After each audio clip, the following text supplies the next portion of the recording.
rindu kepada orang yang telah pergi selama-lamanya. Untuk topik seterusnya ini, kita akan berbicara berkenaan rindu tiada berpenghujung, iaitu bagaimana untuk kita mengetahui dan juga kita mendidik hati kita supaya menerima kehilangan orang tersayang ini dengan hati yang terbuka dan penuh keredaan. Dan juga kami ingin mewar-warkan kepada anda bahawa kami akan membuka talian untuk topik rindu tiada berpenghujung ini. Anda boleh menghubungi kami di 0322889841. Baik penonton, untuk kita mengupas topik ini, kita bersama dengan Puan Nur Mastura Muhammad Arif, Kaunselor Pusat Perkhidmatan Kaunseling dan Kerjaya UIAM. Assalamualaikum Puan. Waalaikumsalam warahmatullahi wabarakatuh. Puan, kita sedia maklum cabaran pandemik COVID-19 ini sangat besar dan yang paling berat adalah bila kita kehilangan orang-orang yang dekat dengan kita, orang-orang yang tersayang, ada yang kehilangan anak, ibu, ayah dan juga teman-teman rapat. Betul. Jadi bagaimana untuk kita fahami fasa-fasa kehilangan, kesedihan dan berakhir kepada rindu tiada penghujung ini dari sudut psikologi dan juga emosi, Puan? Okey, Masya Allah. Soalan yang sangat baik sekali, Encik Munawar. Seperti yang kita sedia maklum, pandemik ini bukan sekadar isu kesihatan fizikal, tetapi juga isu kesihatan mental dan psikologi juga. So, kita perlu memahami bahawasanya apabila seseorang individu itu mengalami kehilangan orang yang mereka sayangi, sama ada akibat daripada penyakit COVID-19 ataupun semasa pandemik ini, satu perkara yang menjejaskan mereka adalah mereka tidak boleh berada bersama ahli yang mereka sayangi itu sehingga saat yang terakhir. Jadi ada ralatnya di situ, ada rasa kesedihan yang tidak berpenghujung sebab kita tidak boleh bersama daripada proses awal sehingga akhir. Disebabkan itu banyak isu-isu yang tidak selesai. Isu seperti kalaulah sempat dulu, kalaulah saya dapat bagi perkhidmatan yang terbaik kepada ibu bapa saya ketika mereka masih ada. So persoalan-persoalan ini yang sebenarnya masih tinggal dalam individu tersebut sehingga menjejaskan kefungsian hidup mereka. Itu antara faktor psikologi yang sangat besar sebenarnya pada pandangan saya kepada individu yang kehilangan orang yang mereka sayangi semasa pandemik ataupun akibat COVID-19. Itulah kita dengar perkara ini sering kali berlaku dalam tempoh pandemik ini dan bila berlaku kematian disebabkan pandemik COVID-19 ini, ahli keluarga tidak dapat berada dekat dengan mangsa tersebut dan juga kita hanya dapat melihat dari jauh. Itu merupakan satu kesedihan buat individu di luar sana dan juga dalam kita berbicara berkenaan rindu tiada penghujung untuk orang yang kehilangan orang yang tersayang ini, kita mungkin boleh gambarkan berat mata memandang berat lagi bahu yang memikul ini. Jadi bagaimana untuk kita memberi sokongan dan juga bantuan kepada individu-individu yang mengalami fasa sebegini ini, apakah antara teknik-teknik terbaik untuk mereka menguatkan diri mereka bangkit meneruskan kehidupan di sebalik kehilangan ini? Okey, di sini ada dua situasi. Ya. Pertama, kita fokus kepada individu tersebut. Yang kedua adalah bentuk sokongan. Jadi saya nak fokus kepada yang pertama dulu, kepada individu yang terkesan dengan kehilangan yang mereka, orang yang mereka sayangi. Yang pertama, kita perlu faham, kita perlu berpindah daripada fasa terkesan itu kepada acceptance, penerimaan. Tapi acceptance tu mudah untuk kita cakap. Terimalah, redha, pasrah dan sebagainya. Tapi untuk kita, saya selalu bagi analogi untuk kita lintas jambatan tu. Jambatan sekarang ni kita terkesan dan nak buat lintasan pergi kepada acceptance, penerimaan itu adalah satu proses yang berat. Jadi perkara paling pertama yang perlu untuk kita lakukan adalah kita kena aware ataupun sedar keadaan diri kita. Kenapa? Cik Munawar, ada juga individu yang dia dah kehilangan tapi dia tidak dapat menghayati ataupun dia tidak dapat merasai emosi tersebut kerana mereka terlalu terkejut atau mereka dalam keadaan denial, mereka menolak, mereka tak nak terima hakikat itu. Jadi apa yang berlaku, dia tidak aware bahawasanya mereka berada dalam fasa kesedihan dan kehilangan, akhirnya akan memberi kesan kepada tingkah laku. Sama ada tingkah laku yang dia sibukkan diri dia dengan kerja. Kita biasa tengok kes begitu. Overwork. Okey, itu yang pertama. Yang kedua, mereka akan withdraw. Mereka akan tarik diri mereka daripada terlibat daripada apa-apa aktiviti sosial. Dah tak nak kontak dengan kawan dah tak nak kontak dengan saudara mara kerana mereka ada lagi perasaan yang tak nak terima hakikat itu. So di sini apabila mereka ada rasa self-awareness, kesedar tentang emosi apa yang sebenarnya berlaku, mereka perlu memberi masa kepada diri mereka.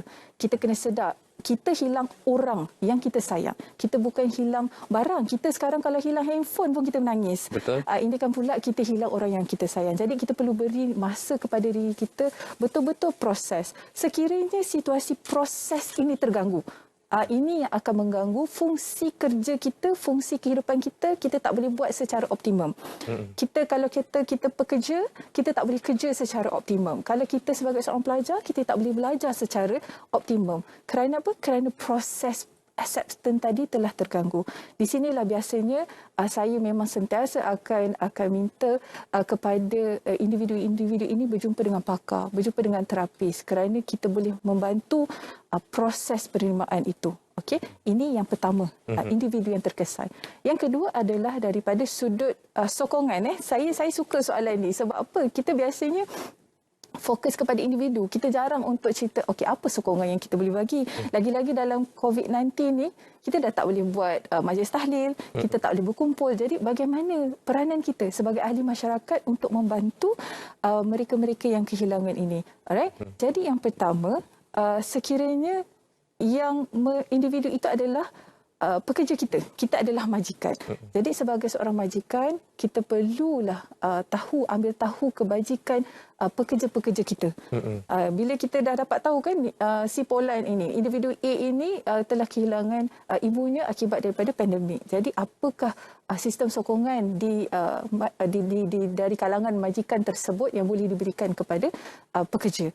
Yang kedua, ini biasa sebab saya daripada universiti kan, dalam kalangan pelajar kita kadang-kadang dalam situasi COVID-19 ni belajar online. Jadi bila mereka kehilangan, kadang-kadang lecturer pun tak tahu, kami pun tak tahu sekiranya maklumat itu tidak sampai kepada kita. Tapi sekiranya maklumat itu sampai, so bentuk sokongan macam mana tenaga pengajar ataupun universiti boleh berikan kepada pelajar-pelajar kita sebab mereka jauh di rumah. Mereka connect dengan kita pun atas talian sahaja. So biasanya kita akan outreach kepada mereka, kita akan telefon, kita akan bertanya khabar dan sekiranya boleh diberikan kelonggaran daripada aspek tugasan-tugasan. Sebab bila seseorang itu mengalami proses kehilangan, bukan hanya daya fokus saja yang hilang, tapi semangat nak teruskan belajar pun kadang-kadang susah nak dapat balik. Jadi sekiranya boleh untuk dinegosiatkanlah tugasan-tugasan tu, boleh melakukan perbincangan. Itu sebenarnya cara yang terbaik.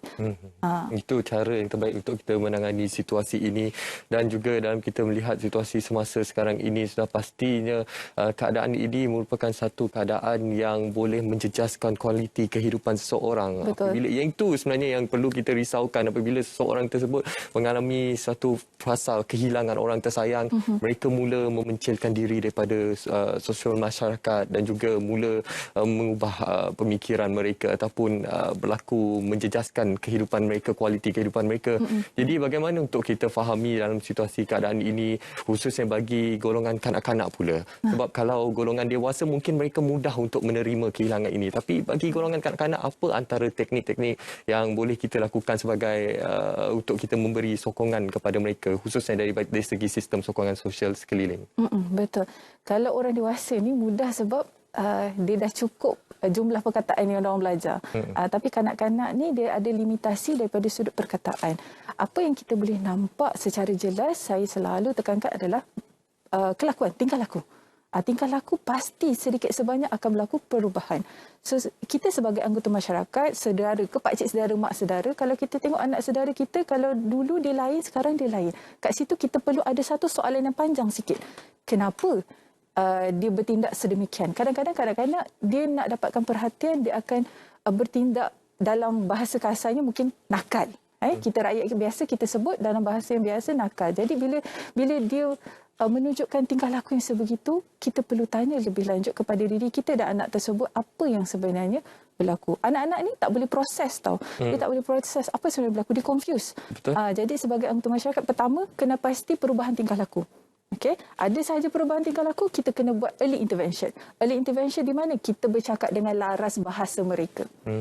Kalau kata medium, saya di UIA kita ada satu bilik nama dia Expressive Art Therapy Room. Okay, kita menerapkan terapi kreatif di mana kadang-kadang kita ada guna play, main, kita ada guna arts, kita ada guna pelbagai lagi metod yang secara kreatifnya. Di mana ini sangat-sangat membantu apabila individu tersebut hilang kata. ataupun dia tak ada cukup kosakata untuk diekspreskan perkataan atau emosi dia, jadi kita guna terapi seni. Kita suruh dia buat mewarna, kita suruh dia buat main-main dengan peralatan mainan yang kita ada. Jadi di situ kita dapat meneroka perasaan anak-anak ni dengan lebih dalam lagi melalui terapi seni ataupun terapi ekspresif tadi. Itu antara teknik yang boleh dipraktikkanlah untuk membantu mereka yang terkesan akibat daripada fasa kehilangan dan juga mengalami fasa kerinduan yang tiada berpenghujung ini. Betul. Itu topik perbincangan kita pada hari ini. Penonton, kita ingin war-warkan sekali lagi. Kami membuka talian untuk anda hubungi untuk kita berkongsi rasa, curahan hati kita bersama-sama untuk kita mendapatkan pandangan daripada pakar kita di studio pada pagi ini, iaitu 0322889841. Baik, Puan, bila kita bercakap berkenaan rindu tiada berpenghujung ini, bukan saja rindu kepada orang yang telah tiada, malah juga rindu kepada keluarga di kampung halaman. Ya, dan betul. kita sedia maklum, kerajaan telah menetapkan bahawa apabila kita mencapai 90% populasi dewasa lengkap vaksinasi, pintu sempadan negeri akan dibuka untuk kita merentas negeri, untuk berjumpa dengan orang tersayang di kampung halaman. Namun bagaimana untuk kita mengambil iktibar dan juga pengajaran daripada lebih setahun pandemik COVID-19 ini melanda, supaya kita boleh mempersiapkan persiapan mental kita untuk kita terus menjaga SOP dan juga norma baharu supaya situasi ini tidak berulang kepada siapa-siapa. Okey. Baik, bercakap tentang rindu yang tiada berpenghujung kepada kampung halaman ni, saya orang Johor, jadi saya pun merasai jugalah nak balik, nak rentas negeri tu kan. Jadi segala perubahan perlu untuk kita ambil masa pada diri kita untuk mengadaptasi terhadap perubahan tersebut. Kalau sebelum ni perubahan kita adalah daripada kita boleh berjalan sesuka hati, lepas tu kita ada limitasi. Sekarang daripada limitasi tadi kita ada kelonggaran untuk kita rentas negeri, balik jumpa mak ayah. Jadi bagi masa kepada diri sendiri untuk fahami betul-betul SOP yang sebenarnya kita perlu aplikasikan. Sebab bila kita dah dekat rumah, kita dah dengan mak ayah, kita ada tendensi nak peluk dan sebagainya tanpa berkira-kira lagi kan. Tapi kita kena ingat, akhirnya panjangkan sikit pemikiran kita tu, tahan dulu. Kita dah tahan setahun lebih ya. Kemudian bila kita dah berjumpa dengan ahli keluarga ni, tahan sedikit je lagi, mandi, pastikan SOP yang betul, pastikan berada dalam keadaan bersih, barulah kita bersalaman dan sebagainya dengan ahli keluarga kita. Okey, itu yang pertama, untuk menjaga diri. Yang kedua, terus aplikasikan apa sahaja saranan daripada Kementerian Kesihatan kita untuk kita pasti kita jaga kita. Kita tak nak segala pengalaman yang telah berlaku sepanjang setahun lebih ini menjadi sia-sia kepada kita. Kita tak belajar apa sahaja yang kita dapat daripada norma baru ni, kita jadi tak belajar.